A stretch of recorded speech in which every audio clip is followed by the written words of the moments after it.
Hey, dear listener, this is Dr. John back with another episode of the Evolved Caveman podcast, and today is a serious one.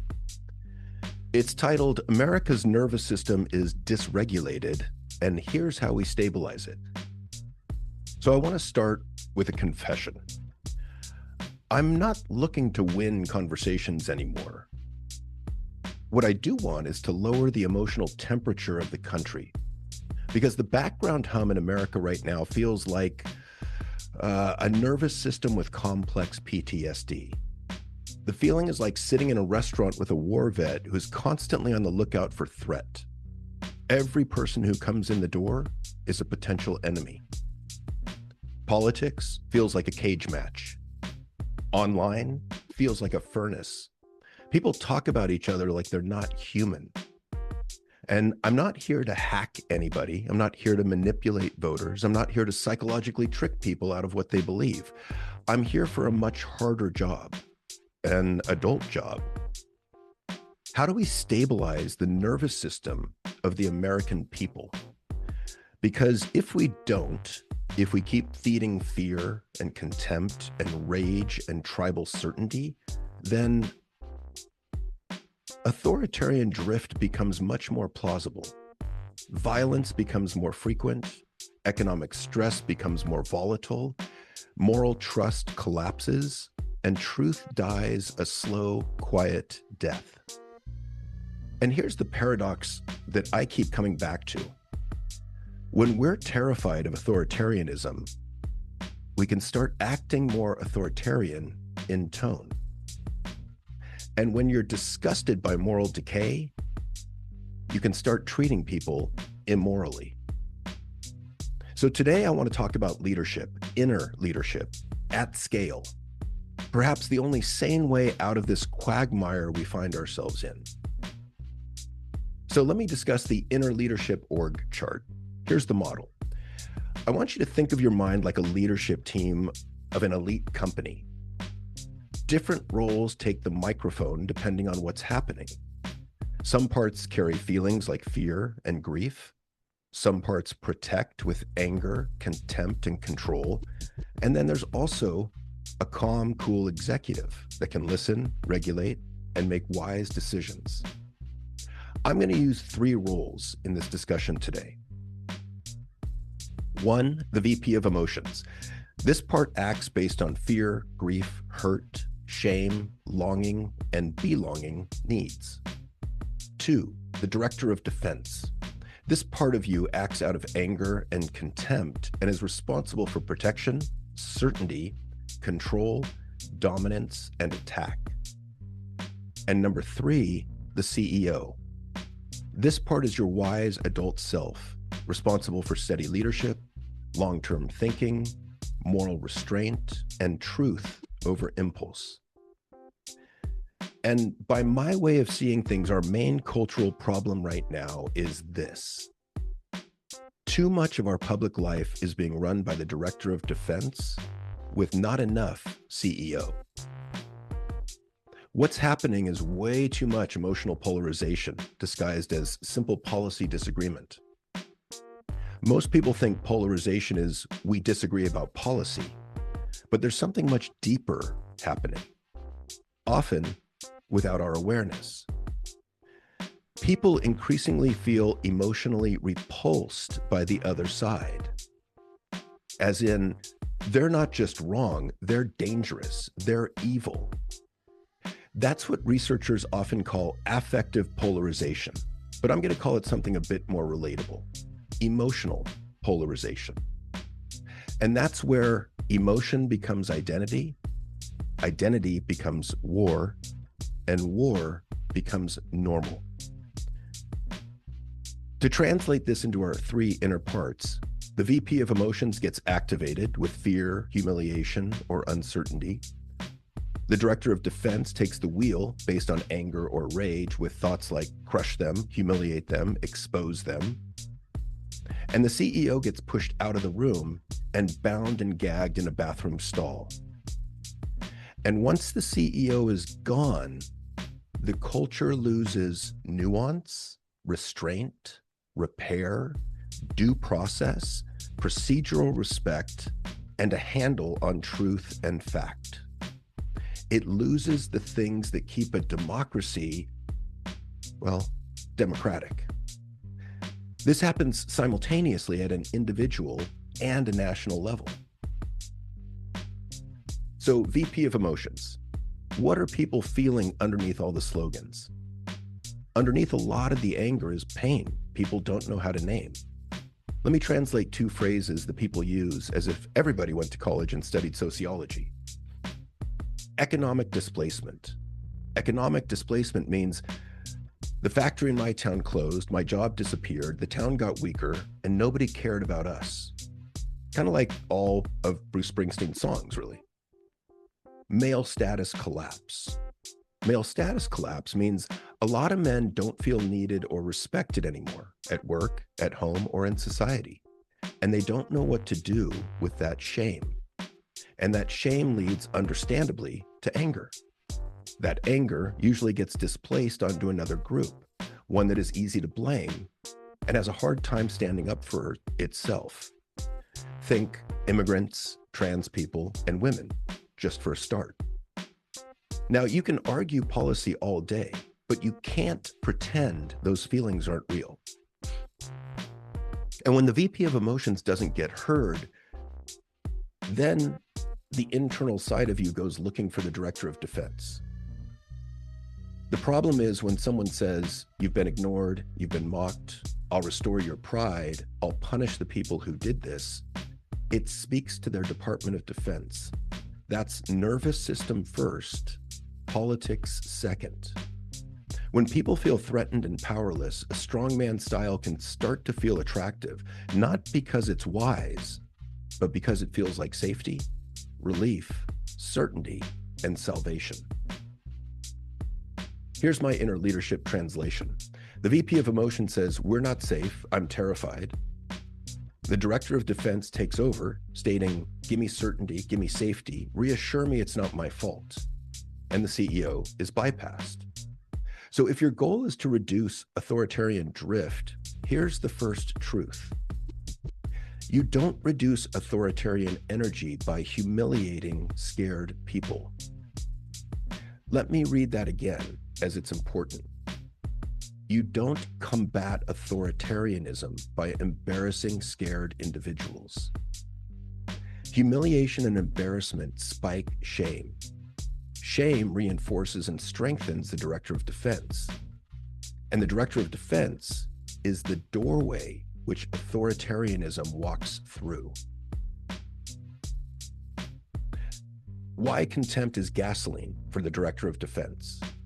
Let's talk about the director of defense. This role exists to protect. It's not evil. It's not toxic masculinity, a phrase which I despise. It's an age-old system built for safety. And for hundreds and thousands of years, it's worked. It's kept us safe. It allowed our species to survive. But an unregulated director of defense has a favorite drug, contempt. And this drug is highly addictive. Contempt isn't, I disagree with you. Contempt is, you're beneath me. Contempt is, I'm better than you. Contempt is externalizing all blame onto others. Contempt is an inability to look at one's own part in the problem. Contempt is energizing. And once contempt becomes habitual, repair becomes nearly impossible. In the best of times, culture is a relational network of cooperation and altruism. Neighbors care for each other. They look out for one another, despite cultural, racial, or political differences. We care for one another. That's us at our best. But contempt reveals a darker side of the story. You're not worth understanding. There's no point talking. You're my enemy. You're less than me. And those ideas, those feelings, those statements harden the other side's director of defense. As soon as their VP of emotions gets scared, their director of defense takes over as well. Then we're stuck in this position of protector versus protector, director versus director. Escalation becomes the apocalypse now soundtrack of our lives. Maybe it's great music, but it leads to terrible ends. So when I say stabilize the culture, I'm saying stop feeding contempt, especially the subtle kind you think is, well, that's just me telling the truth. Truth without dignity is gasoline for political differences and potential violence. So the CEO is the missing muscle in modern leadership. And here's my big idea in one sentence. Underdeveloped emotional leadership, especially among men in power, shapes national tone by normalizing Director of Defense behavior. Let me repeat that so it can sink in. Underdeveloped internal emotional leadership, especially among men in power, shapes national tone by normalizing and strengthening Director of Defense-led behaviors. If you've been trained that fear is weakness, sadness is weakness, tenderness is weakness, asking for help is weakness, you don't become emotionless. You aren't free of your emotions. You're simply emotionally untrained. So now the VP of emotions gets bound and gagged and put next to the CEO in the bathroom stall. And the Director of Defense becomes the public personality. And then you are highly likely to fall victim to your anger and contempt and think you're being rational. Spoiler alert, you're not. You're being led by your emotions. As I say to my clients, many of my clients, you're being your emotions' bitch. You're at their mercy. So when leaders model domination, humiliation, certainty without evidence, my side is pure, your side is evil, they train the public to do the same. They encourage the public to think the same. And that becomes national tone. It becomes the emotional zeitgeist. And national tone shapes what becomes politically possible. So what's the solution? Well, let me discuss 3 fears that we can stabilize with CEO leadership. There are 3 main areas of which I'm concerned right now. Number 1, a risk of drifting towards more and more authoritarianism. Number 2, the possibility of greater moral decline. And number 3, the risk of increasing economic instability. I'm going to give you CEO behaviors to address each of these areas, things you can do in conversations, community, and online, because culture isn't only made by presidents. Culture is created by millions of tiny interactions performed by individuals just like you and I. If authoritarian drift is the fear, we must model procedural respect. It's the CEO who protects the rules. Procedural respect means we follow the rules we agree to, even when we lose. Let me give you 2 concrete examples. When your side loses an election or a ruling, you say, I don't like the outcome, but I respect the process. We'll regroup and we'll try again.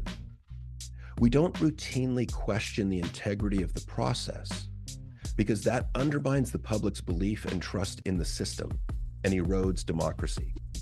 Number 2, in any organization you touch, work, neighborhood, school board, you defend the rules, the process. People get their turn to speak. Votes get counted accurately. Rules don't change mid-game. Minority voices aren't silenced. The CEO protects the game board. The Director of Defense doesn't get to flip the table because he or she is losing. Second, use due process language. To be clear, I want to briefly define due process, as honestly, I needed a little more clarity about what this really is, and it's really important right now. Due process means the government must follow fair, established legal steps, evidence, hearings, and a neutral, unbiased process, as much as that's possible, before it punishes someone. Now, why is this so important? Because when a culture stops caring about due process, it becomes a mob culture. And I want to anchor this and drive this point home with an old story from a place I visited last year that still chills me. In Lisbon, Portugal, there's a church called Church of St. Dominic. That building has survived a tsunami, earthquakes, and later a devastating fire. It still stands, scarred, dark, honest. It was destroyed so many times that the church finally said it's not worth it to rebuild it. But the deepest scar isn't the fire. It's what happened out in front of it in 1506. In the square in front of the church, a terrified, enraged mob, in a dispute over what was or wasn't a miracle, turned on, quote, new Christians. These were Jewish people who had been forced under penalty of death to convert to Christianity. They were accused, dehumanized, and burnt. Hundreds, and many historical estimates go much higher, hundreds of people were burned alive. Days of violence.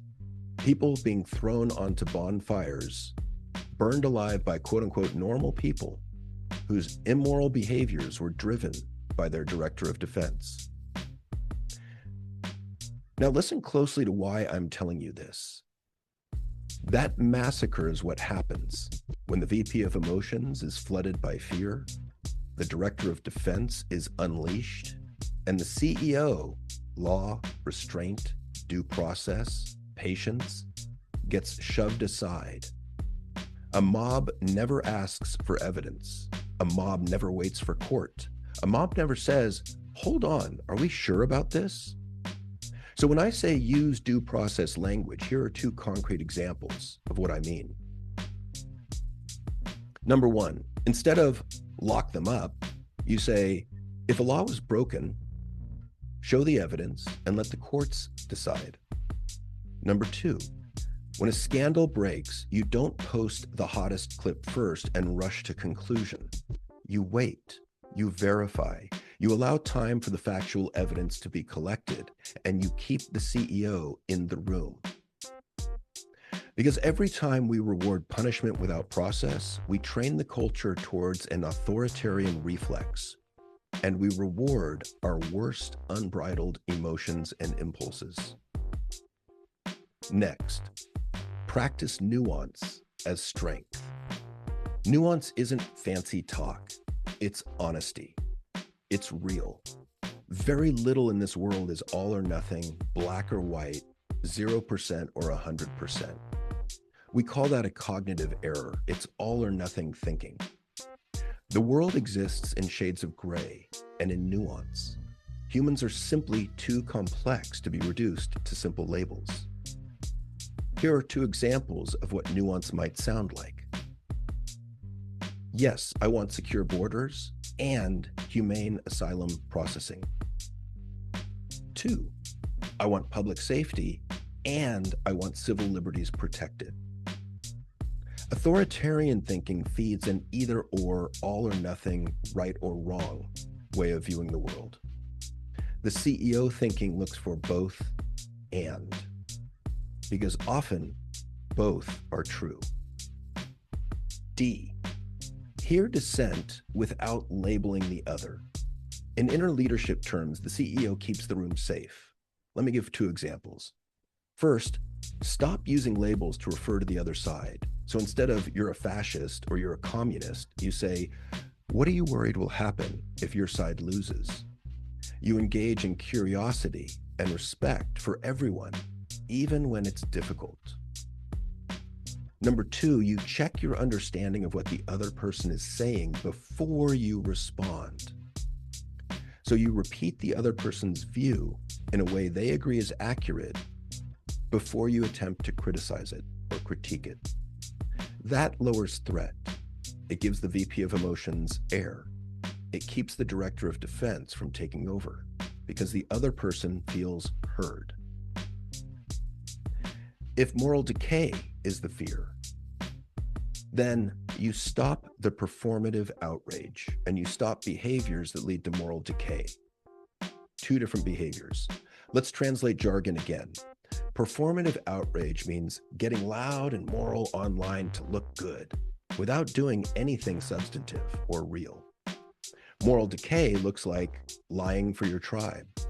Public humiliation is entertainment, rage baiting, cynicism or believing the worst about others, treating humans as objects or having a low level of empathy and care for your fellow human, insulting others simply for having a different opinion.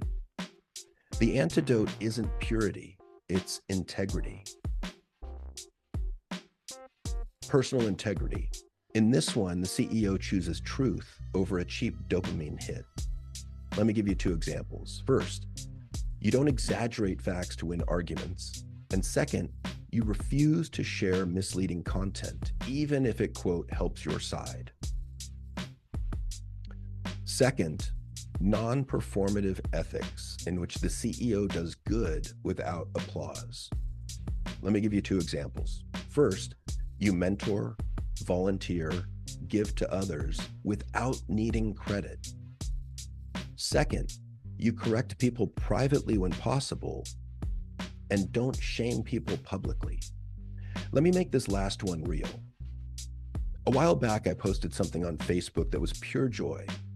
No politics, no agenda, just happiness. I posted about how excited I was on the day that I got married to Jory. And now everyone was excited for us. There was nothing but positive emotions. We were thrilled. And an old acquaintance, someone connected to my ex-wife, took that moment to jump into the comments and try and publicly shame me. She wrote something like, "Oh, you should be ashamed," and implied I was purposefully excluding two of my kids. Like I'm out here celebrating while my children are suffering because of me. Now, I need you to listen, because this hits on a level most people don't really understand, unless they've lived some version of family alienation. Because here's the truth she didn't know or didn't care to know. I have 4 children. One of my children is now dead. I have a great relationship with my daughter Molly, and the 2 other children I have are disconnected from me. But this is not because I haven't tried. I've reached out to both of them dozens of times over many years. I've apologized for my part in the disconnection. I've owned what's mine to own. I've opened the door. I've asked for reconciliation, and I've been met with silence. That's their choice. I've taken responsibility for what I can. I've made peace with their decision. So when this person chose to shame me publicly, it didn't help my kids. It didn't help me. It didn't create healing. It did one thing. It attempted to make me look bad in front of other people. It attempted to make her look good by slamming me in a public forum.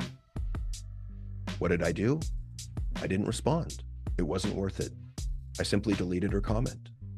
Because she wasn't looking to understand. She was looking to publicly humiliate me. And that's what I mean by performative outrage. Let me translate this into normal language. Performative outrage is when someone, quote, acts moral in public to score points, but not to solve anything.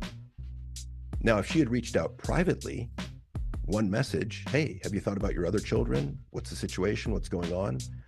I could have answered her honestly. But she didn't want information. She wanted performative impact, not substantive, meaningful impact. Now, here's the inner leadership moment. In that moment, my VP of emotions was loud. Grief, anger, shame, embarrassment, helplessness. And my director of defense had a very strong plan. Humiliate her back, expose her, light her up. Because that's what the director of defense does when it feels attacked, when it feels shamed. Burn them because they burned us, an eye for an eye.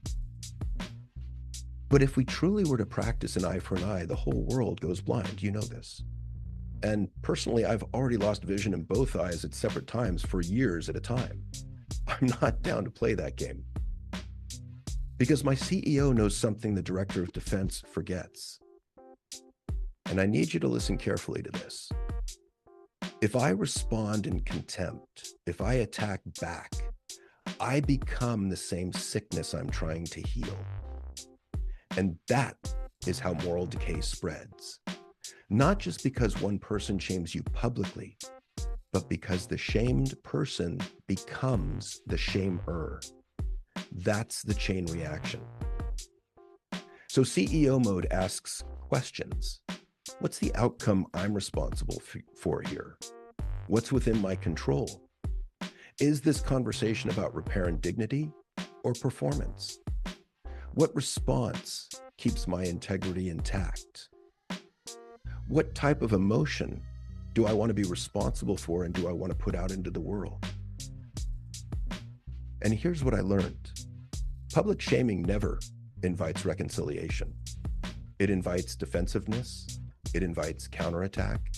It invites escalation.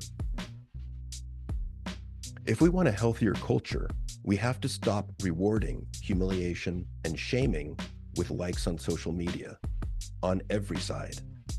Because humiliation is another addictive drug for the director of defense. And it creates a country full of people who are permanently braced for impact and who are constantly looking for reason to attack.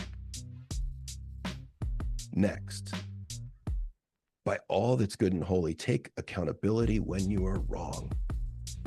This is how the CEO repairs. Let me give you two examples. First, I shared that and I found out later it was wrong, so I retracted. Two, I came in too hot on that. I said some things I regret. That wasn't leadership, and I apologize for what I said. Take accountability for your part. D, refuse to dehumanize opponents because the CEO protects humanity, all of it. Two illustrations. First, you stop using language that strips people of their humanity. Trash, animals, vermin, cultists. Two, you say out loud, there are decent people who see this issue differently than I do. This doesn't mean you agree. It means you refuse moral collapse. And finally, if economic instability is the fear, a number of us are succumbing to fatalism in our current times. What's fatalism? Fatalism means it's hopeless, nothing matters, so why try? It's resignation, it's hopelessness, it's apathy. And it's where a lot of people in the middle of this political dumpster fire find themselves. Fatalism is dangerous because it turns people into easy recruits for grievance or victim identity. Now the stabilizers. Building competence. The CEO builds resilience, which means returning your physiology to a baseline, resting, grounded state as quickly as possible after getting upset or attacked, and then by building certain competencies. For example, you strengthen your own fundamentals, skills, habits, emotional regulation. So panic or fight, flight, freeze isn't running you. Also, you talk issues like an adult. You look for evidence, trade-offs, nuance, real constraints, not scapegoats.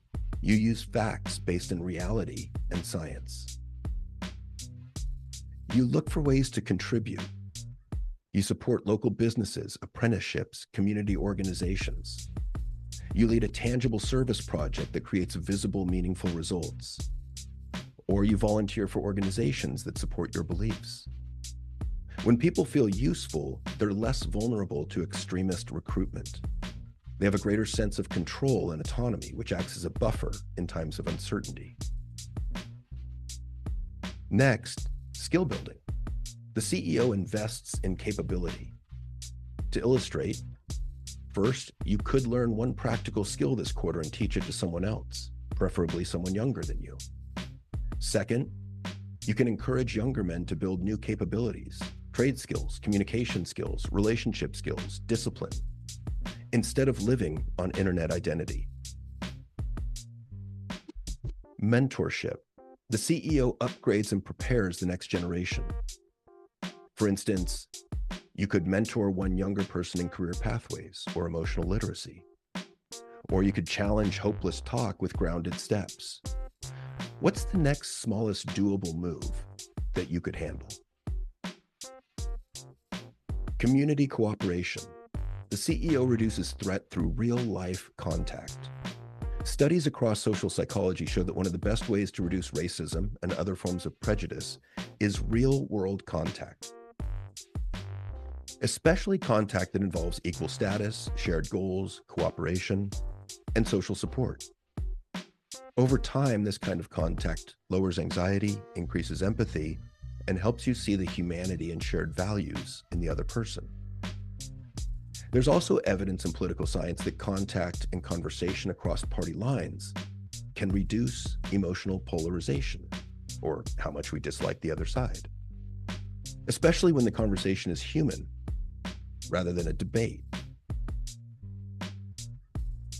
Intergroup contact in plain language means spending face-to-face time with people different from you, working, talking, eating, or building something together. For instance, you might host a mixed background dinner where politics isn't the main event. Make it about stories, family, work, values, and what shaped you. You might do a joint project across differences, school support, neighborhood cleanups, food drives, anything where you're shoulder to shoulder solving a real problem. Because shared goals equals nervous system safety. You might have a sit down with someone of a different political beliefs and do the 36 questions or fast friends exercise. This specific set of prompts was designed to create closeness through guided reciprocal self-disclosure. And while the 36 questions themselves are best known for increasing connection and reducing racist beliefs, the strongest direct political evidence is broader. Cross-partisan conversations about personal, shared human topics can reduce emotional polarization. In plain English, if you want less division, stop trying to win people over in debate first. Put the CEO in charge by creating conditions where the VP of Emotions feels safe and the Director of Defense doesn't have to posture. Then trust and openness become possible. When people share a task, their nervous systems stop looking at each other as threats. The deeper truth as translated into normal human language. Here are the conditions that often fuel authoritarian surges in plain English. Humiliation, people feeling mocked and powerless. Economic displacement, stability disappears, income dries up or becomes non-existent, and communities hollow out. Men feeling unnecessary. Men don't feel respected or needed and don't know what to do with the shame. In fact, they usually aren't even aware they're feeling shame. Institutional distrust. People believe the system isn't fair anymore. Cultural acceleration. Everything changes so fast, people feel like they can't keep up, like when AI was first introduced. Even now, I suppose. This means the pace of change is so fast, people feel like strangers in their own country. And when people feel like strangers, they reach for certainty. That's when the Director of Defense becomes king. And that's when people are primed for an authoritarian strongman leader. So stabilization isn't just better arguments. It's building conditions where people keep their dignity, process feels fair, truth matters, and real human contact lowers threat. That's CEO civilization. That's our way out of this mess. So in closing, your job isn't to be loud, it's to be steady. If you want to stabilize the nervous system of the culture, your job isn't to be the loudest. Your job is to be the steadiest, the calmest, the most well-regulated, the most grounded. A steady man is a buffer against the Department of Defense. He can disagree without humiliation. He can be strong without cruelty. He can demand accountability without giving in to a mob mentality. He can protect without dehumanizing. That's the work. One person at a time, one room at a time, one conversation at a time. Citations for the research that I've talked about here will be listed on the transcripts, which will be on the evolvedcaveman.com and guidetoself.com. If this episode spoke to you, please, please, please share it with someone you know. Like it on Apple. and spread the word. Our democracy is too important not to. Democracy is saved one small action at a time. And I want to thank you for your attention and for listening. And until next time, this is Dr. John signing off.